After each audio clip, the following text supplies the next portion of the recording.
نحمده ونصلي على رسوله الكريم اما بعد اعوذ بالله من الشيطان الرجيم بسم الله الرحمن الرحيم وقال الذين لا يرجون لقاءنا لولا انزل علينا الملائكة او نرى ربنا الى آخر الآية۔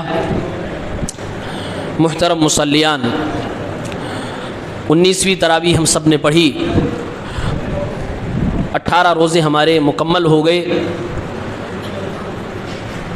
قرآن کی تلاوت، صدقات و خیرات اور زکوٰۃ کا ماحول بنا ہوا ہے۔ اللہ عز و جل ہم سب کی عبادتوں، ریاضتوں اور قربانیوں کو قبول فرمائے۔ 19ویں پارے کی پہلی آیت سورۃ الفرقان کی آیت نمبر 21 ہے۔ اس میں کفار کی طرف سے وہی مطالبہ ہے کہ ہم اپنی آنکھوں سے جب اللہ کو دیکھیں گے یا فرشتے اتر کے ہمارے لیے آئیں گے تب ہم ایمان لائیں گے۔ سورۃ الفرقان، فرقان کے معنی ہوتے ہیں فرق کرنے والی چیز، حق اور باطل کے درمیان فرق کرنے والی چیز کو فرقان کہتے ہیں۔ اس صورت میں مرکزی مضمون یہ ہے کہ اللہ کے نبی صلی اللہ علیہ وسلم کو تسلی دینا مقصود ہے۔ کبھی کبھی کسی شخص کے پاس مکمل ایجنڈا ہوتا ہے، مشن ہوتا ہے، اس کی ساری ضروریات بھی ہوتی ہیں، آدمی بھی قابل ہوتا ہے، میدان میں اتر بھی جاتا ہے، پھر بھی کام نہیں کر پاتا ہے۔ کیوں؟ اس آدمی کو اتنا ٹارگٹ کر دیا جاتا ہے، اس پر کچھ لوگ الزام لگائیں گے، کچھ لوگ اسے بے ایمان کہیں گے، کچھ لوگ اس کو گالیاں دیں گے، کچھ لوگ اس کو سامنے سے مارنے کے لیے بھی آئیں گے، کچھ لوگ اس کے خلاف چالیں چلیں گے، مختلف طرح کی تکلیفوں سے اس کو گھیر لیا جاتا ہے، پھر وہ بندہ پریشان ہو کر اپنے مشن سے ہٹ جاتا ہے۔ اللہ کے نبی صلی اللہ علیہ وسلم کو اسی طرح کی چکرویو میں پھنسانے کی کوشش کی گئی تھی، تو اللہ تعالیٰ نے اپنے نبی کو تسلی دیتے ہوئے اس صورت کے اندر بہت ساری باتیں بیان کی ہیں۔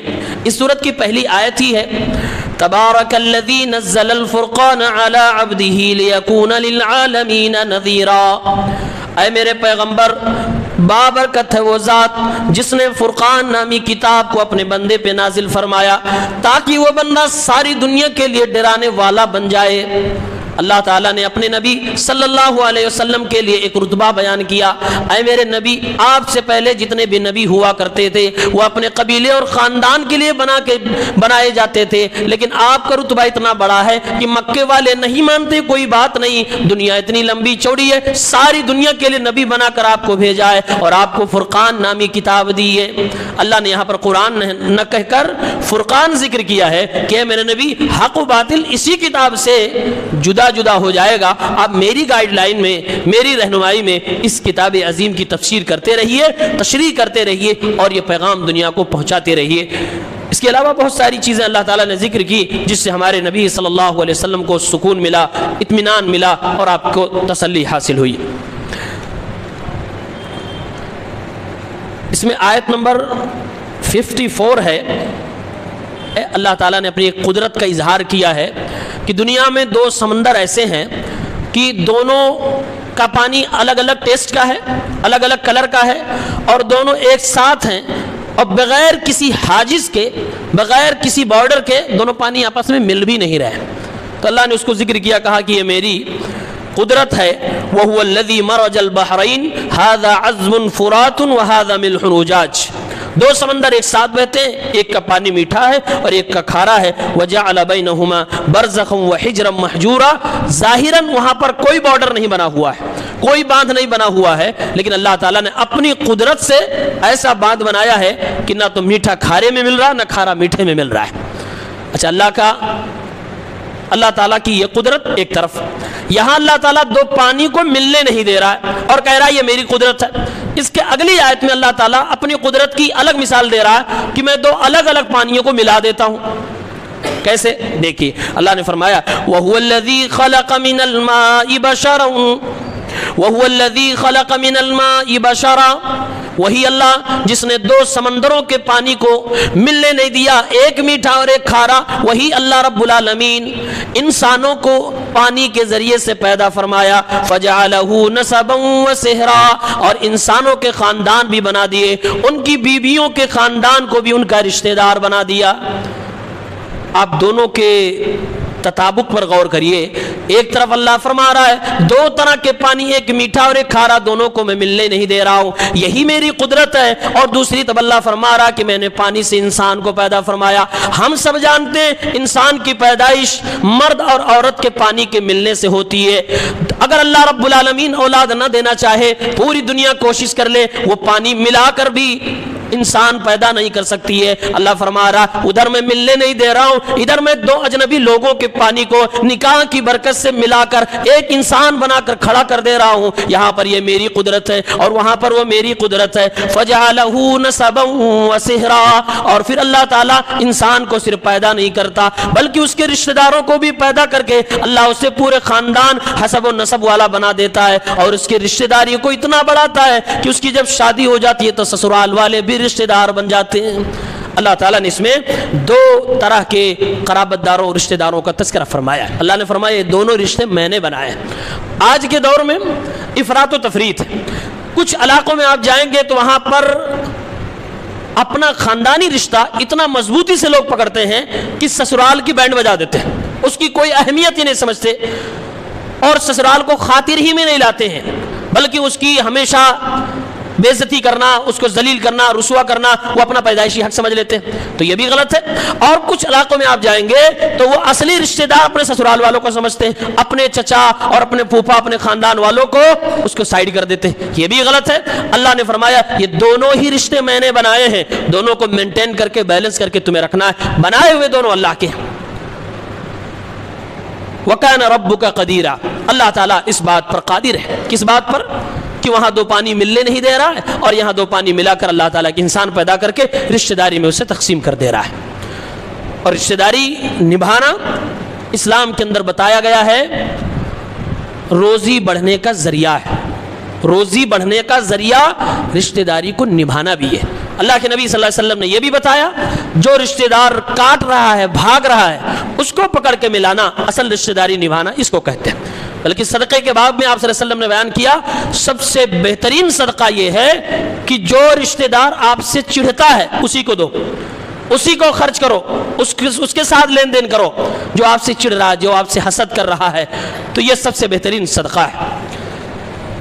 سورہ فرقان کی آخر کی کچھ آیتوں میں اللہ تعالیٰ نے فرمایا کہ کچھ ایسے بندے ہیں جو رحمان کے بندے ہیں، یعنی اللہ کے اچھے بندے لوگ ہیں، ان کی کچھ تعریفات اللہ تعالیٰ نے بیان کی ہیں، اس میں پڑھنے لائق ہے۔ آخری آیت میں اللہ تعالیٰ نے فرمایا قُلْ مَا يَعْبَوْ بِكُمْ رَبِّي لَوْلَا دُعَاؤُكُمْ، اے میرے نبی آپ فرما دیجئے اگر تمہاری دعائیں نہ ہوتی تو اللہ تعالیٰ تمہاری کوئی پرواہ نہیں کرتا۔ یہ دعا کی بہت بڑی عظمت اور فضیلت بتائی جا رہی ہے کہ اگر دعا نہ کرو تم تو اللہ رب العالمین تمہاری کوئی پرواہ ہی نہ کرے گا۔ تین چیزوں سے مصیبتیں ٹل جاتی ہیں، بلائیں ٹل جاتی ہیں، ایک دعا جس کا تذکرہ اس آیت میں ہے، اور ایک اللہ رب العالمین کا شکریہ، اس سے بھی مصیبت عذاب بلا ٹل جاتی ہے۔ ما یفعل اللہ بعذابکم ان شکرتم وآمنتم، اور نمبر 3 اپنے درمیان رہنے والے کمزوروں کے ساتھ اچھا ویوہار پیش کرنا، ان کے ساتھ اخلاق کے ساتھ رہنا، ان کی مدد کرنا، اس کے ذریعے سے بھی آپ کی بلائیں، مصیبتیں، مشقتیں ٹل جاتی ہیں۔ بلکہ اللہ کے نبی صلی اللہ علیہ وسلم نے ارشاد فرمایا کہ بعض دفعہ تم روزی کے حقدار نہیں ہوتے ہو لیکن اللہ تعالیٰ تمہاری مدد بھی کر رہا ہوتا ہے اور تمہیں روزی بھی دے رہا ہوتا ہے، اس لیے نہیں کہ تم حقدار ہو، اس لیے کہ تم کمزوروں کی مدد کر رہے ہو، تو اس کی بنیاد پر اللہ تعالیٰ بعض دفعہ تمہیں روزیاں دے دیتا ہے، تمہاری مدد فرما دیتا ہے۔ تو یہ تین چیزوں کے ذریعے سے بلائیں اور مصیبتیں ٹلتی ہیں، یہ سورۃ الفرقان۔ اس کے بعد 19ویں پارے میں سورۃ الشعراء۔ شعراء جانتے ہیں آپ لوگ؟ شعراء کسے کہتے ہیں؟ ہاں مشاعرے ہوتے ہیں نا، شعراء کرام، شاعر کی جمع شعراء کرام، یہ ان کے نام سے ایک سورت ہے سورۃ الشعراء۔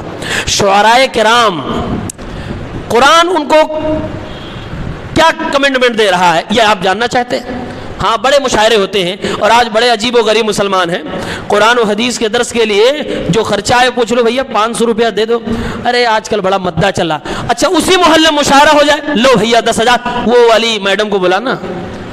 شعراء کرام پھر شاعرہ بھی آتی ہیں، شعراء پہ پیسے خرچ کیے جاتے ہیں۔ اچھا نعتیہ مشاعرے میں بھی بدتمیزی ہوتی ہے، نعتیہ مشاعرے کو لوگ دینی مشاعرہ سمجھتے ہیں، لیکن میں سمجھتا ہوں جس نعتیہ مشاعرے میں غلو کے کلمات ہوں، شرکیہ کلام پڑھے جائیں، اللہ کی قسم غزل والے مشاعرے سے کہیں زیادہ بدترین مشاعرہ وہ ہے، وہ شعر و شاعری اس سے کہیں زیادہ بدترین ہے۔ کیوں؟ یہاں پر آپ شرک کر رہے ہو، یہاں پر آپ قرآن و حدیث کے ساتھ شعر کے نام پہ کھلواڑ کر رہے ہو، اور ایسے ایسے نعتیہ مشاعرہ پڑھنے والے آج کل لفنگے آ گئے ہیں کہ وہ شاعر کم لگتے ہیں، کامیڈین زیادہ لگتے ہیں، اور اسٹیج کے شوباز زیادہ لگتے ہیں۔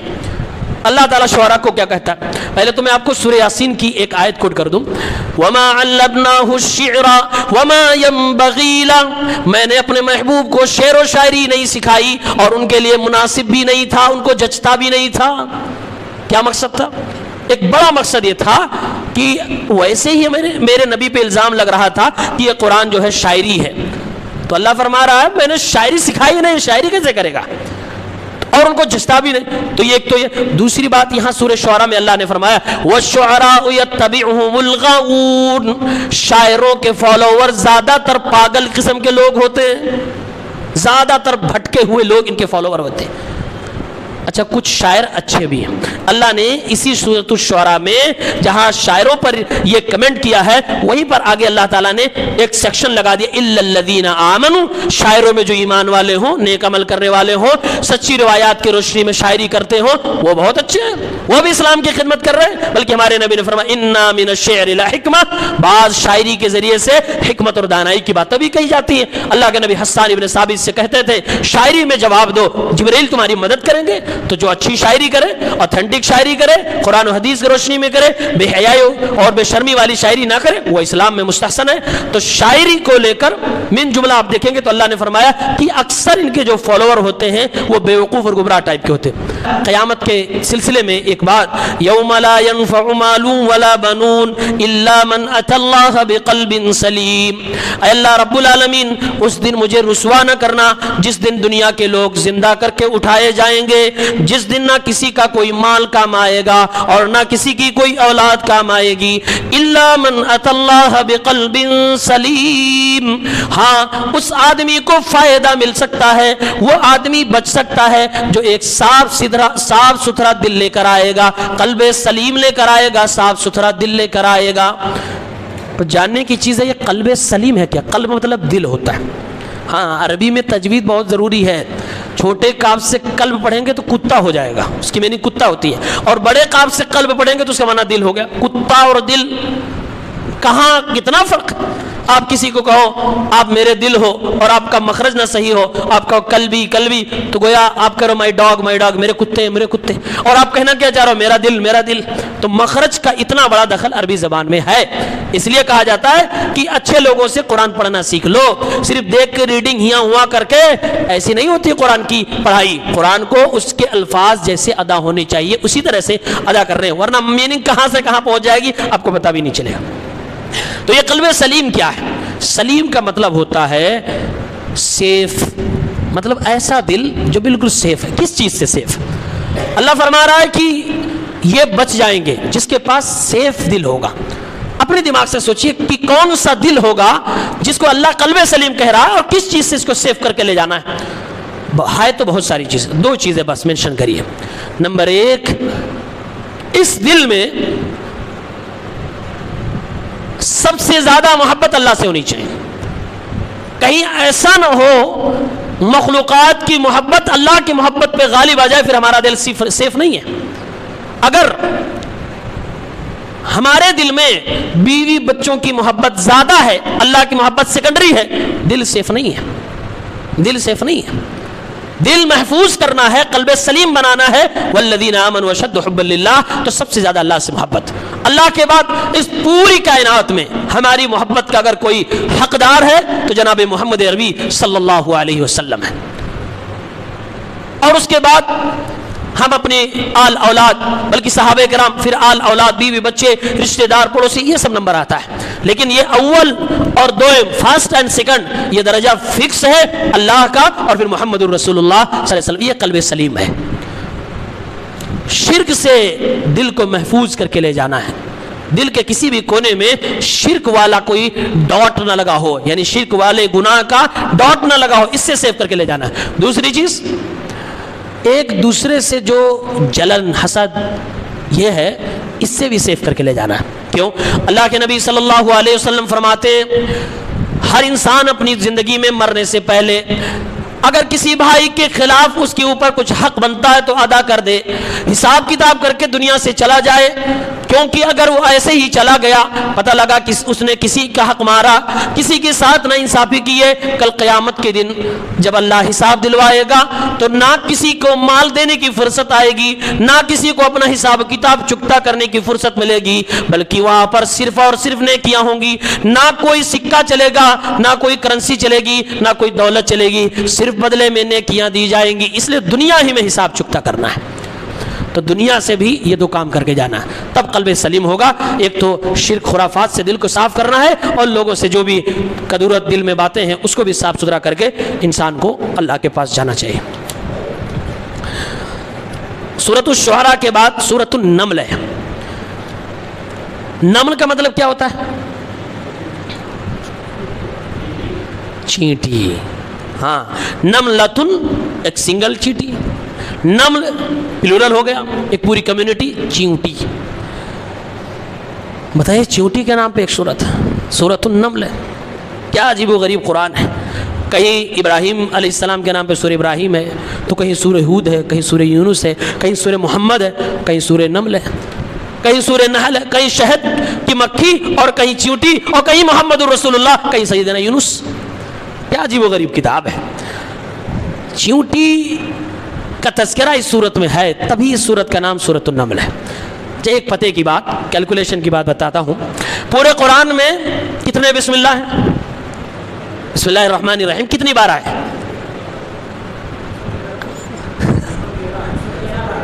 113. اور کوئی دوسرا جواب؟ ہاں بولو. 114. دو جواب ہو گیا. اختلاف دیکھو، قوم کہتے ہیں اختلاف کرے، بسم اللہ میں اختلاف ہے. کچھ لوگ بولے 113، کچھ لوگ بولے 114. اب میں دوسرا سوال پوچھ رہا ہوں، پورے قرآن میں کتنی سورتیں ہیں؟ 114. ایک سورت میں بسم اللہ الرحمن الرحیم نہیں ہے، وہ کون سی سورت ہے؟ اب بتاؤ پورے قرآن میں کتنا بسم اللہ الرحمن الرحیم ہے؟ 113. 14 والے پھر بھی ہو کہ بدل گئے؟ ہاں ابھی بھی ہے بھائی، مضبوط پارٹی ہے. ہاں بدل نہیں رہی ہے، وہی کیلکولیشن غلط ہو سکتا ہے لیکن ہم نے جو پڑھا ہے وہ صحیح ہے. پورے قرآن میں 114 بسم اللہ ہیں، یہ بات صحیح ہے. اور یہ بھی صحیح ہے کہ پورے قرآن میں 114 سورتیں ہیں، ایک سورت میں بسم اللہ الرحمن الرحیم نہیں ہے. سوال یہ ایک آیا کہاں سے؟ ہاں، یہ سورۃ النمل چیونٹی والی جو سورت ہے، آیت نمبر 30 میں الگ سے بسم اللہ الرحمن الرحیم لکھا ہوا ہے. تو کتنے ہو گئے؟ میں نے تو یہ نہیں پوچھا تھا کتنی سورتوں کے شروع میں بسم اللہ ہے، میں نے ٹوٹل پوچھا پورے قرآن میں کتنی بار بسم اللہ الرحمن الرحیم آیا. تو کتنا جواب صحیح ہوا؟ 114. اور بیچ میں جو بسم اللہ الرحمن الرحیم ہے، یہ کس پس منظر میں اشارہ؟ حضرت سلیمان علیہ السلام نے ملکہ بلقیس کو ایک لیٹر لکھا تھا. کون سا لیٹر تھا؟ ایک نبی ایک عورت کو لیٹر لکھ رہا ہے، کون سا لیٹر ہوگا؟ اسلام لے آؤ، اس چیز کا لیٹر تھا، ورنہ ہم آ رہے ہیں. یہ حضرت سلیمان علیہ السلام نے دعوت کے لیے لیٹر لکھا تھا. اس لیٹر میں حضرت سلیمان علیہ السلام نے بسم اللہ الرحمن الرحیم لکھا تھا، جس کو اللہ رب العالمین نے ہو بہو قرآن کریم کے اندر منشن کر دیا. انہو من سلیمان، This is from سلیمان، بسم اللہ الرحمن الرحیم. اب اس کے بعد کہا حضرت سلیمان علیہ السلام نے اسلام قبول کر لو، اسی میں آپ کی سلامتی ہے، یہ دعوت اسلام تھی. تو یہ بسم اللہ الرحمن الرحیم منشن. اچھا بھول جاتا ہے کہ کس صورت میں کس پارے میں یہ الگ سے بسم اللہ الرحمن الرحیم ہے، تو اس کے لیے میں آپ کو بتا دوں. بسم اللہ الرحمن الرحیم میں 19 اچھر ہے، 19 حرف، اور یہ پارہ بھی 19واں ہے، تو آپ نہیں بھولنا چاہیے. 19ویں پارے میں ہے. اور چیونٹی ایک یونیک نام ہے قرآن کریم میں. تو چونٹی والی صورت بھی کہہ سکتے ہیں 19ویں پارے میں ہے، بسم اللہ الرحمن الرحیم میں 19 حروف ہے، تو اسی میں الگ سے بسم اللہ آیا ہوا۔ وہ چونٹی والا جو منظر اس میں بیان کیا گیا ہے وہ آپ کے سامنے رکھتا ہوں۔ بڑی عبرت ہے اس میں۔ اللہ نے فرمایا حضرت سلیمان علیہ السلام اپنی لشکر لے کر چلے، لشکر لے کر چونٹی مارنے کے لیے نہیں جا رہے تھے، راستے میں چونٹیوں کی وادی تھی، یعنی جہاں چونٹیاں رہتی تھی۔ اللہ نے فرمایا حتی اذا اتوا علی واد النمل، یہاں تک کہ سلیمان علیہ السلام کی پوری فوج چونٹیوں کی وادی پہ آ گئی۔ انسان فوج میں ہیں، جانور بھی ہیں، پرندے بھی ہیں، جنات بھی ہیں۔ اب چونٹیوں کی بستیاں، چونٹی دکھائی دیتی ہے آپ کو، اور وہ بھی جب آپ جوش میں جا رہے ہیں جنگ لڑنے، چونٹی دکھائی دے گی، آپ آدمی مسل دیں گے، چونٹی کیا بات ہے؟ ہاں، تو چونٹیوں نے کیا کہا؟ اللہ تعالیٰ نے اتنی بات کہہ دی، سلیمان علیہ السلام جا رہے ہیں، بس اسٹاپ، اب انسانوں کی بات ختم، اب چونٹی کی بات ہو رہی۔ اللہ نے فرمایا قالت نملۃ، ایک چونٹی نے کہا۔ چونٹی کی بات کون سنے گا بھائی؟ بہت بڑی بات ہے۔ قالت نملۃ، یہ کلام اللہ کا ہے، کہنے والا اللہ۔ ایک چونٹی نے کہا، مطلب عرش کے اوپر جو ہمارا رب چونٹی کی بات بھی سن رہا ہے، اور یہ اللہ نے ثبوت دیا، بندو مزاروں پہ جا جا کے تھک جاؤ گے، پتھروں سے مانگ مانگ کے تھک جاؤ گے، دیکھو میں چونٹیوں کی بات بھی سن رہا ہوں، پروف چاہیے، دیکھو ان کی بولی میں نقل کر رہا ہوں کہ انہوں نے کہا کیا تھا۔ تو میں تمہاری نہیں سنوں گا، بلاؤ، ادعونی استجب لکم، پکارو مانگو مجھ سے، میں تمہاری دعا قبول کروں گا۔ یہ اللہ کا چیلنج، اور اس چیلنج پہ اللہ رب العالمین نے پروف دے رہا ہے کہ چونٹی نے کہا اور میں نے سنا۔ اب کیا سنا؟ اللہ فرما رہا یا ایھا النمل ادخلوا، ایک چونٹی نے کہا اپنی پوری چونٹی کے قوم سے، اے چونٹیو ادخلوا مساکنکم، اپنے اپنے مسکن میں داخل ہو جاؤ۔ اچھا، عربی میں گھر کے لیے ایک تو لفظ آتا ہے بیت، بیتن مانے گھر، ایک لفظ آتا ہے دارن، دارن مانے بھی گھر، جیسے دار الہدا ہدایت کا گھر، بیت اللہ اللہ کا گھر۔ یہاں پر ایک تیسرا لفظ ہے مسکن، مسکن، تینوں کی میننگ جانیں گے تو مزہ آ جائے گا۔ بیت مانے گھر، باتا یبیتو عربی میں ہوتا ہے سونا، یعنی وہ جگہ جہاں آپ دن بھر گھوم پھر کے آ کے سوتے ہیں اس کو گھر کہتے ہیں، یہ عربی ہے۔ اور دار کے معنی بھی گھر، دارا یدورو کے معنی ہوتے ہیں گھومنا، گھوم پھر کے جہاں آ کر آپ اسٹاپ کر جائیں وہی آپ کا گھر۔ مسکن، مسکن کا مطلب ہوتا ہے تھک ہار کے جہاں آج آپ کا سکون لے رہے ہیں وہی آپ کا مسکن ہے۔ اللہ نے مسکن کا لفظ استعمال کیا، مطلب یہ ہوا کہ اصلی میں گھر وہی ہے جہاں آپ کو سکون ملے۔ اگر سکون نہیں مل رہا ہے تو کچھ اور ہو سکتا ہے، پجڑا ہو سکتا ہے آپ کا ایک رہائش گاہ ہو سکتی ہے جہاں آپ پڑے ہیں، ہاسپٹل بھی ہے جہاں آدمی پڑے رہتے ہیں، اولڈ ہوم بھی جاؤ بوڑھے لوگوں کو کر دیا وہ بھی ایک جگہ ہے، جیل بھی ایک جگہ ہے جہاں لوگ سوتے بھی ہیں، رات بھی گزارتے ہیں، لیکن حقیقت میں گھر وہی ہے جہاں آپ کو سکون ملے۔ جہاں آپ کو سکون ملے تو حقیقت میں گھر اسی کو کہتے ہیں۔ ہم سب کو اپنے گھر کو مسکن بنانے کی ضرورت ہے، یعنی سکون کی جگہ بنانے کی ضرورت ہے۔ لا یحتمنکم سلیمان وجنودہ، کیوں داخل ہو جاؤ، کہیں ایسا نہ ہو سلیمان اور ان کی لشکر تمہیں کیا کچل دے۔ کچل دے ترجمہ اردو میں لکھا ہوا ہے، لیکن یحتمنکم کا صحیح معنی ہے کہیں تمہیں توڑ نہ ڈالے۔ کچلنے کی عربی وطا آتی ہے، توڑنے کی عربی کسرہ آتی ہے، لیکن یہاں پر عربی یحتمنکم، کہیں تمہیں چکنا چور نہ کر ڈالے سلیمان ان کے لشکر۔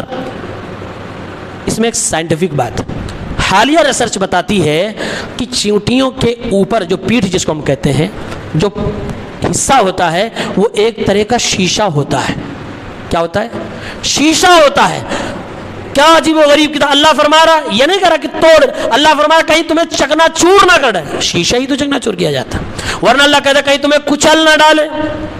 بھائی شیشہ نہ ہوتا تو کچلنے کی بات بھی صحیح تھی، اور کچلنے پر ٹوٹ بھی جائے گا، لیکن یہ شیشے والی بات نہیں آ رہی تھی جو اس لفظ میں آ رہی ہے، جو ایگزیکٹ میں صحیح جگہ پہ اور صحیح لفظ استعمال ہوا ہے، اسی لیے کہتے ہیں یہ اللہ کا کلام ہے۔ قیامت تک اس میں غوطے لگاتے رہو، خوبیاں ملتی رہیں گی، سائنس کی دنیا بھی اس سے فائدہ اٹھا رہی ہے۔ تو اس کے اوپر کی جو حصے کی چیز ہوتی ہے وہ شیشے کی چیزوں میں آتی ہے، اور جب آپ چیونٹی کے اوپر کچھ بھی رکھیں گے تو وہ شیشہ ٹوٹ جاتا ہے۔ فرمایا اللہ تعالیٰ نے کہیں ایسا نہ سلیمان اور اس کی لشکر، چیونٹی کہہ رہی ہے، سلیمان اور اس کے لشکر تمہیں چکنا چور نہ کر ڈالے، تمہارے شیشے کو نہ توڑ ڈالے، تمہاری پیٹھ کو بھی نہ توڑ ڈالے۔ اور ظاہر سی بات ہے چیونٹی کے اوپر انسان کا قدم پڑے گا تو صرف وہ شیشہ نہیں ٹوٹے گا، پورا وجود ٹوٹ کے رہ جائے گا۔ وَهُمْ لَا يَشْعُرُونَ، انہیں پتہ بھی نہیں چلے گا اور تم کو مار کے کچل کے چلے جائیں گے۔ چیونٹی کا عقیدہ کیا ہے کہ سلیمان علیہ السلام کو پتہ نہیں ہے کہ ہم لوگ راستے میں پوری وادی میں رہتے ہیں، یعنی پوری ہماری بستی ہے، ایک پیغمبر کو پتہ نہیں ہے۔ چیونٹی کا یہی عقیدہ ہے، اور اس عقیدے پر اللہ مہر لگا رہا ہے کہ یہ صحیح عقیدہ ہے چیونٹی کا۔ مطلب یہ نبی عالم الغیب نہیں ہوتا بھائی، اس کے راستے میں چیونٹیوں کی بستی ہے، ایک نبی کو پتہ نہیں ہے چیونٹی کہہ رہی ہے، مطلب آج کے بدعقیدہ مسلمانوں سے بہتر تو چیونٹی ہے۔ اے مسلمانوں سدھرو، کم سے کم چیونٹی سے سبق لے لو، کم سے کم چیونٹی سے سیکھو۔ ایک اور بات، اللہ تعالیٰ نے کہا علی واد النمل، چیونٹی کی بستی پہ سلیمان ان کی فوج آ گئی۔ کیا کسی بستی کا نام وہاں کے رہنے والوں کے حساب سے رکھا جا سکتا ہے؟ ایک مسئلہ ہے یہ۔ کیا کسی شہر کا نام وہاں کے رہنے والوں کے حساب سے رکھا جا سکتا ہے؟ یہ واد النمل کا لفظ بتا رہا، ہاں رکھا جا سکتا ہے۔ میں بتاؤں جیسے یہی بغل میں انصاریان محلہ کیا بولتے ہے نا بھائی، وہاں انصاری برادری کے لوگ زیادہ رہتے ہوں گے تبھی تو رکھا گیا ہو۔ ایسے دنیا میں بہت سارے، کہیں ہے پٹھان محلہ تو کہیں کوئی اور محلہ، سنا ہوگا آپ نے، اپنے انڈیا میں تو بڑی برادریاں ہیں، اس حساب سے بستیاں ہیں۔ تو کیا ان لوگوں نے غلط کیا؟ اپنی برادری کے نام سے، اپنے علاقے کی کسی چیز کے نام سے، خاص طور سے وہاں کے رہنے والوں کے نام سے بستی کا نام رکھ دیا، تو یہ کیا غلط ہے اسلام میں؟ سوال ہے۔ ہم کہتے ہیں نہیں، غلط ہے۔ دلیل واد النمل، اللہ نے فرمایا چیونٹیوں کی وادی، مطلب وہاں چیونٹیاں رہتی تھی، اللہ نے اسی نام سے وادی کو منشن کر دیا۔ وادی کس کو کہتے ہیں؟ دو پہاڑوں کے درمیان جو جگہ ہوتی ہے، گزرگاہ ہوتی ہے، اس کو وادی کہتے ہیں۔ وہاں چیونٹیاں رہتی تھی، اللہ نے اس کا نام واد النمل کر کے قرآن کریم کے اندر منشن کر دیا۔ یہ بات سمجھ میں آ گئی؟ رکھ سکتے ہیں۔ اب ایک کرنٹ ایشو، بہت سارے ہمارے بھائی اتنے جلے بھنے ہوئے ہیں سعودیہ سے کہ جب ان کو کچھ نہیں ملتا تو کہتے ہیں ارے وہ عرب تھا، آل سعود نے اس کو سعودیہ بنا دیا، عرب ان کے باپ کی جاگیر ہے، کیوں نام بدل دیا؟ غلط کیا۔ اگر وہاں آل سعود کے لوگ رہتے ہیں اور ان کی حکومت ہے تو قرآن کی اس آیت کے حساب سے وہ سعودیہ نہیں رکھ سکتے؟ رکھ سکتے بھائی۔ کوئی غلط، کوئی گناہ؟ کوئی گناہ نہیں۔ اللہ تعالیٰ پروف دے رہا ہے جہاں پر جو لوگ رہتے ہیں ان لوگوں کے حساب سے اس بستی کا نام رکھا جا سکتا ہے۔ واد النمل چیونٹیوں کی بستیاں، یہ تو انسان ہے، لیکن لوگ چڑھے ہیں اس لیے ان کو نام پہ بھی اعتراض ہے۔ عرب تھا، حالانکہ عرب انہوں نے ہٹایا نہیں، پورا نام کیا ہے؟ مملکۃ سعودیہ العربیہ۔ یہ عربیہ کیوں لگایا؟ کنگڈم آف سعودی عرب، عرب تو ابھی بھی ہے، آپ کو چڑھ کی بات سے سعودی نام سے چڑھے۔ ایسے بہت ساری جگہوں پہ ہو سکتا ہے اعتراض ہو، لیکن میں نے مناسب سمجھا، قرآن کی سائے سے مفسرین نے اس کا اشارہ دیا۔ اچھا ایک بات اور اس میں، اور وہ بھی بڑی عجیب و غریب بات ہے۔ یہاں ایک چیونٹی نے کہا کہ اے میری قوم کے لوگوں، یعنی چیونٹیوں، تم اپنی اپنی بلوں میں داخل ہو جاؤ، کہیں ایسا نہ ہو سلیمان ان کی لشکر انجانے میں تم لوگوں کو کچل ڈالے۔ چیونٹی کی اس بات سے کیا ایسا لگتا ہے کہ حضرت سلیمان اور ان کے لشکر کو برا بھلا کہہ رہی ہے؟ نہیں، وہ انجانے کا منشن کر رہی ہے۔ کہنے والی کون ہے؟ چیونٹی۔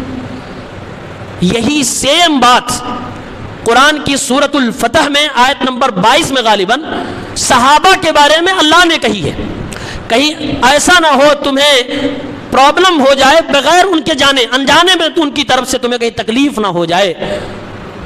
اب دونوں باتوں کو میچ کریے، ادھر چیونٹیوں نے اپنی قوم کے لوگوں سے سلیمان علیہ السلام کی براءت اور ان کی طرف سے معذرت کرتے ہوئے چیونٹی کہہ رہی ہے اے میری قوم کے چیونٹیوں تم ایک بل کے اندر داخل ہو جاؤ, کہیں انجانے میں تمہیں سلیمان ان کی لشکر کچل نہ ڈالے, چور چور نہ کر ڈالے. یعنی اگر ایسا ہو بھی گیا تو سلیمان دوشی نہیں, ان کی لشکر کے لوگ دوشی نہیں ہے. کیوں؟ اس لیے کہ وہم لا یشعرون, ان کو پتہ نہیں ان کے پیروں کے نیچے کیا آ رہا ہے. ایک چیونٹی خود ایک نبی کو کلین چٹ دے رہی ہے, اگر ایسا ہو بھی گیا تو یہ گنہگار نہیں ہوں گے. اللہ رب العالمین اللہ کے نبی کے صحابہ کے بارے میں وہی گواہی دے رہا ہے جو ایک چونٹی نے ایک نبی کے بارے میں ان کی لشکر کے بارے میں دیا تھا.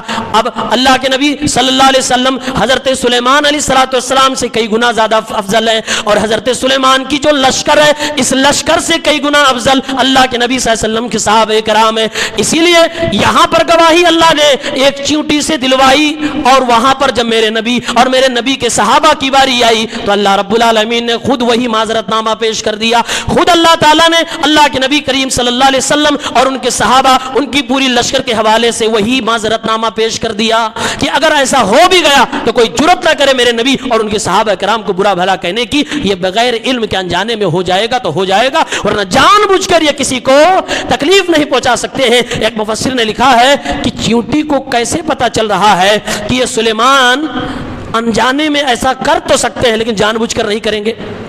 سوال ہے کہ نہیں؟ چیونٹی کہہ رہی ہے انجانے میں ایسا ہو سکتا ہے. سوال یہ ہے چیونٹی کو کیسے پتا چل رہا ہے کہ سلیمان انجانے میں ایسا کر سکتے ہیں لیکن جان بوجھ کر کبھی ایک چیونٹی کی بھی جان نہیں لیں گے؟ کس نے بتایا ان کو؟ اللہ نے بتایا ہے. اور یہاں پر اللہ رب العالمین اپنے نبی کے صحابہ کے بارے میں فرما رہا ہے کہ اے لوگوں, میرے نبی کے صحابہ رحماء بینہم, یہ ایک دوسرے کے اوپر رحم کرنے والے ہیں. یہ انجانے میں ہو سکتا ہے کسی کو تھوڑی تکلیف ہو جائے, جان بوجھ کر کسی پر ذرہ برابر کوئی ضرب نہیں لگا سکتے. کیا مرتبہ صحابہ کا اور نبی کا ہے. ایک طرف سلیمان ان کے لشکر ہے, ایک طرف محمد رسول اللہ ان کے صحابہ ہیں. گواہی چونٹی دے رہی ہے ایک نبی کے بارے میں, اور نبی کے صحابہ کے بارے میں خود اللہ گواہی دے رہا ہے. اس سے بڑا صحابہ کا رتبہ آپ کو کیا چاہیے؟ اللہ تعالی ہم سب کو صحابہ کرام کے رتبے و مرتبے کو سمجھنے کی توفیق عنایت فرمائے. وآخر دعوانا ان الحمدللہ رب العالمین.